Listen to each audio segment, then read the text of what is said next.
আসসালামু আলাইকুম ভিউয়ার্স, সবাই কেমন আছেন? আশা করি সবাই ভালো আছেন। আজকে আমি আপনাদের দেখাবো আইপিএস কিভাবে তৈরি করতে হয় এবং আইপিএস এর ভিতরে কি কি সার্কিট ইউজ করা হয়েছে এবং কত এম্পিয়ারের ট্রান্সফরমার ইউজ করা হয়েছে।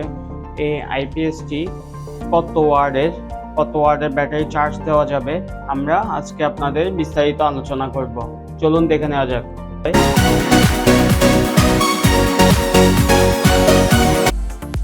ভিউয়ার্স, আমরা এখন আইপিএসটি খুলবো। আইপিএসটি খুলতে হলে আমাদের একটি ছোট স্ক্রুড্রাইভার লাগবে। আমরা একটি টেস্টার নিয়ে নিচ্ছি। দেখুন, একটি টেস্টার প্রয়োজন হবে। আমরা এটাকে খুলবো এখন। দেখুন ভিউয়ার্স, এই পাশে দুইটি স্ক্রু লাগানো আছে। আমরা দুইটি স্ক্রু খুলে নিব।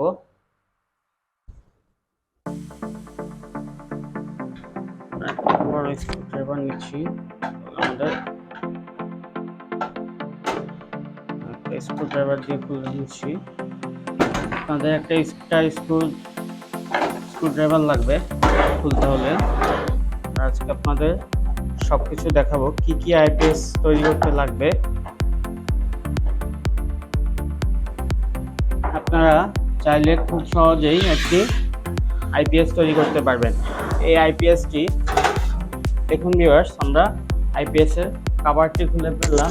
এখন আমরা আপনাদের ভিতরে কম্পোনেন্টগুলো দেখাবো, কি কম্পোনেন্টগুলো ইউজ করা হয়েছে। দেখুন ভিউয়ার্স, এটা হচ্ছে ট্রান্সফরমার। দেখুন, ট্রান্সফরমার 12 ভোল্ট ট্রান্সফরমার। এটা দেখুন, এটা হিটসিং দেখুন, সার্কিট বোর্ড। এই আইপিএসটি 100 এম্পিয়ারের ব্যাটারি চার্জ করা যায়। 100 এম্পিয়ারের ব্যাটারি চার্জ করা যায় এবং এটা 400 ভিএ 350 ভোল্ট। 400 ভিএ 350 ভোল্ট আপনি ইউজ করতে পারবেন এই আইপিএসটা দিয়ে। আইপিএসটা দেখুন, এটা হচ্ছে দেখুন, অটো রিলে আছে তিনটা। দেখুন, অটো সার্কিট। এটা হচ্ছে রিলে। এটা কারেন্ট যাওয়ার সাথে সাথেই আইপিএসটি অন করে ফেলে এবং কারেন্ট আসার সাথে সাথে আইপিএসটি অফ করে চার্জিং মোডে চলে যায়। দেখুন ভিউয়ার্স, এটা হচ্ছে দেখুন আইপিএসটি যখনই গরম হয় তখনই এই যে দেখুন এক্সস্ট ফ্যান আছে, কুলিং ফ্যান, এটা গরম হাওয়াটাকে টেনে বের করে ফেলে। দেখুন ভিউয়ার্স, আমরা এটা হচ্ছে দেখুন এই সার্কিট বোর্ডটি এটা হাতে তৈরি করা হয়েছে। দেখুন, আরেকটা হচ্ছে দেখুন, এখানে ছোট একটি ট্রান্সফরমার ইউজ করা হয়েছে। এই ট্রান্সফরমার মূলত এই ট্রান্সফরমারটি হচ্ছে আইপিএস এই ফ্যানগুলো কুলিং ফ্যান চালানোর জন্য। কুলিং ফ্যানটা চালানোর জন্য এটা 5 ওয়াটের 2 এম্পিয়ারের এটা পাওয়ার সাপ্লাই 2 এম্পিয়ারের। এটা হচ্ছে আর এটা 12 ভোল্ট 2 এম্পিয়ারের ফ্যান। দেখুন ভিউয়ার্স, এখানে দুইটি সুইচ ইউজ করা হয়েছে। এখানে দুইটি সুইচ, এটা হচ্ছে আইপিএস এর, এটা হচ্ছে পাওয়ার মেইন। আর এখানে তিনটি এলইডি ইউজ করা হয়েছে।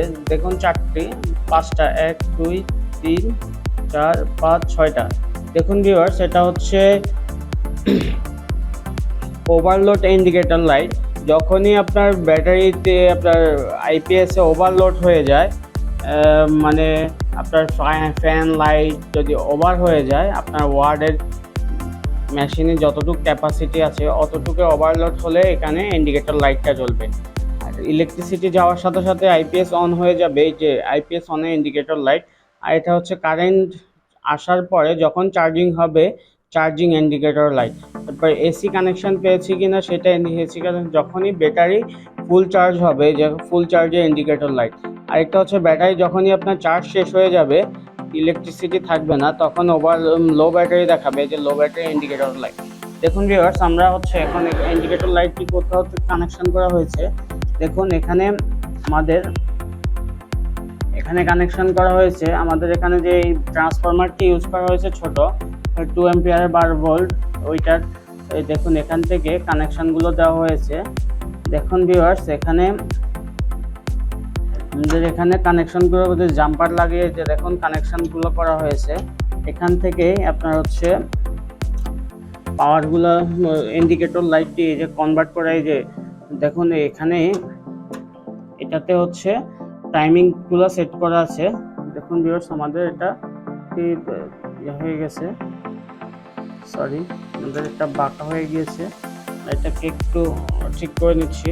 দেখুন ভিউয়ার্স আমরা এটাকে একটু সোজা করে নিচ্ছি, সরি হ্যাঁ আমাদের এটা ঠিক আছে। এখন খুলতে গিয়ে এটাকে একটু ড্যামেজ করে ফেলেছি, এটা একটু সোজা করে নিচ্ছি। আপনারা আইপিএসে যখনই কাজ করবেন এখন একটু সাবধানে কাজ করবেন যেন আইপিএসের পার্টসগুলো ড্যামেজ না হয়। দেখুন ভিউয়ার্স আমরা একটু হালকা করে খুলেছিলাম, আমাদের পোর্টটি একটু ড্যামেজ হয়ে গিয়েছে, আমরা এটা একটা হালকা করে সোজা করে নিলাম। দেখুন ভিউয়ার্স আমরা এখন আবার লাগিয়ে দিচ্ছি, কিন্তু আপনার লাগাতে হলে দেখুন ভিউয়ার্স আমাদের এখানে সিগন্যাল দেওয়া আছে, দেখুন এখানে হচ্ছে ইয়া দেওয়া আছে, এখানে এটার দেখুন ইন্ডিকেটর দেওয়া আছে, আমাদের সেই অনুযায়ী লাগাতে হবে, না হলে আমাদের এটা এখানে কাজ করবে না। আমরা এটা আবার সেম প্রসেসে লাগিয়ে দিলাম।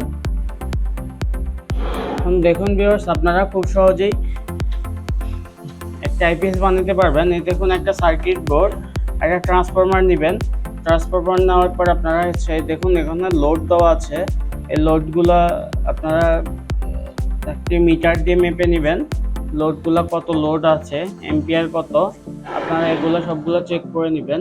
দেখুন আপনারা চাইলে আইপিএস যদি নষ্ট হয়ে যায়, আইপিএস নষ্ট হলে আপনার বেশিরভাগ সময়ই এই সার্কিটগুলো নষ্ট হয়ে যায়। দেখুন এই যে ক্যাপাসিটারগুলো, এগুলো ওভারলোড হলে এগুলো বাস্ট হয়ে যায়, খুলে যায়, আপনারা এগুলো হচ্ছে খুব সহজে রিপ্লেস করতে পারবেন 4-5 টাকায়।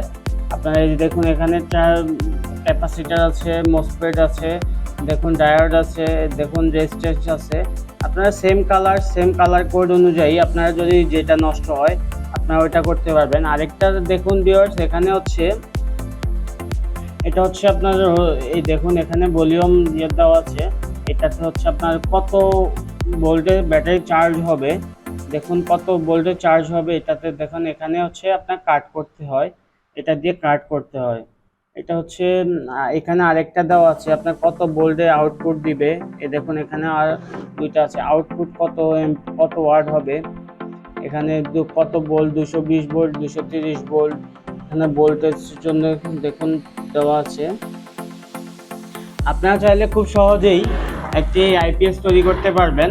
এখন আপনারা যদি এক্সপার্ট হন, আপনাদের বাসায় যদি আইপিএস নষ্ট হয়ে থাকে তাহলে আপনারা খুব সহজে ঠিক করতে পারবেন এবং নষ্ট হয়ে দেখুন এখানে 4টি ইয়ে দেওয়া আছে তার ট্রান্সফরমারে, আপনারা এখানে 12 ভোল্ট, 24 ভোল্ট, 5 ভোল্ট, এখানে এম্পিয়ার করা আছে, আপনারা এখান থেকে কানেকশনগুলো করতে পারবেন। তাহলে আমাদের ভিডিওটি যদি ভালো লাগে লাইক কমেন্ট শেয়ার করবেন এবং আমাদের চ্যানেলটি সাবস্ক্রাইব করে আমাদের সাথেই থাকবেন। থ্যাংক ইউ সো মাচ, আল্লাহ হাফেজ, আসসালামু আলাইকুম।